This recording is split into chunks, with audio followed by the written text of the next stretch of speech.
নয় গো, গরিব ঘরে জন্ম হইল মিছে জ্বালা বলবো না। কি বলছো? দাদা হেবে সাতির জ্বালা বলবো না, কালা কুঁদরি দেখতে শোনা।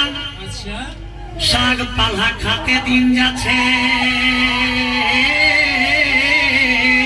তাই নাকি ভাই? সারা দিন কোথায় শাক খালি বান যায় যায় থেকে গেলি। এখন বসলে আর উঠতে নাই মন করছে।